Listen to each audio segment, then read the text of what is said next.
Lukas 17 mga sanhi ng pagkakasala. Sinabi ni Jesus sa kanyang mga alagad, siguradong darating ang mga sanhi ng pagkakasala, ngunit kakilakilabot ang sasapitan ng taong panggagalingan yun.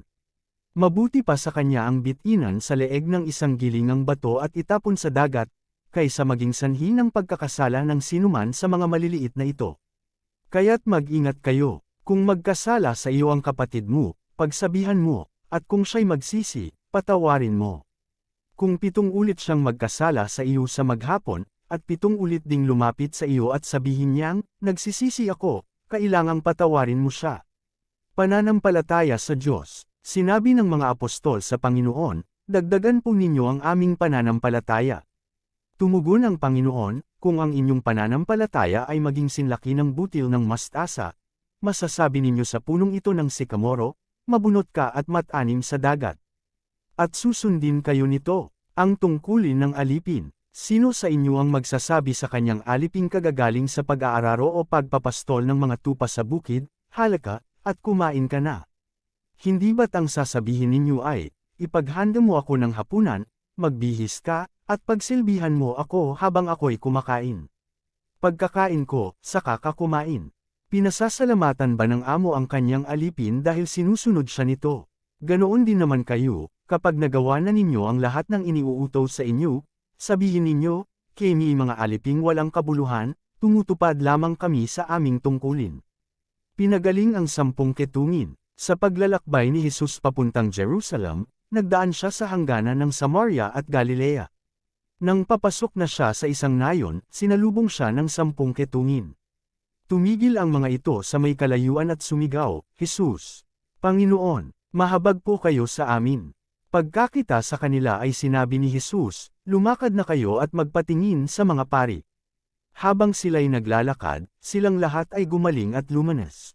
Nang mapuna ng isa na siya'y magaling na, nagbalik siyang sumisigaw ng pagpupuri sa Diyos. Nagpatira pa siya sa paanan ni Jesus at nagpasalamat. Ang taong ito'y isang Samaritano. Hindi ba't 10 ang aking pinagaling at nilinis? Tanong ni Jesus, nasaan ang 9? Wala bang nagbalik upang magpuri sa Diyos kundi ang dayuhang ito? Sinabi ni Jesus sa kanya, tumayo ka na at umuwi. Pinagaling ka ng iyong pananampalataya. Ang pagdating ng kaharian ng Diyos. Minsan, si Jesus ay tinanong ng mga pariso kung kailan magsisimula ang paghahari ng Diyos. Sumagot siya, walang makikitang palatandaan ng pagsisimula ng paghahari ng Diyos, at wala ring magsasabing nagsimula na ito dito o doon. Sapagkat ang totoo'y naghahari na ang Diyos sa inyo. At sinabi niya sa mga alagad, darating ang panahon na hahangarin ninyong makita ang isa sa mga araw ng anak ng tao, ngunit hindi ninyo ito makikita.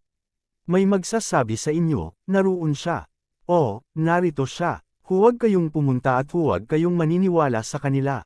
Sapagkat pagsapit ng takdang araw, ang anak ng tao ay darating na parang kidlat na nagliliwanag sa buong kalangitan sa isang iglap.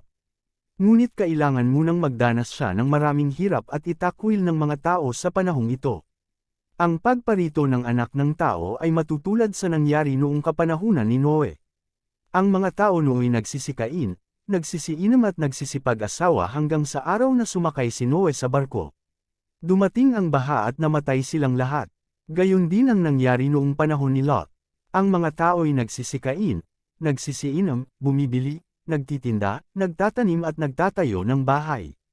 Ngunit ng araw na umalis si Lot sa Sodoma, umulan ng apoy at asupra at natupok silang lahat.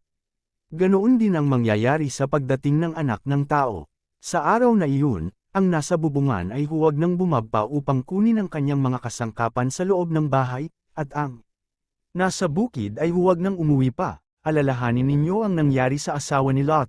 Ang sinumang magsikap na iligtas ang kanyang buhay ay mawawala nito. Ngunit ang sinumang mawalan ng kanyang buhay ay siyang makakapagligtas nito. Sinasabi ko sa inyo, sa gabing iyon, may 2 taong nasa isang higaan, kukunin ang isa at iiwan ang isa. May 2 babaeng magkasamang nagtatrabaho sa hilingan, kukunin ang isa at iiwan ang isa. Saan po, Panginoon? Tanong ng kanyang mga alagad. Sumagot siya, kung saan may bangkay, doon nagkakatipon ang mga buwiter.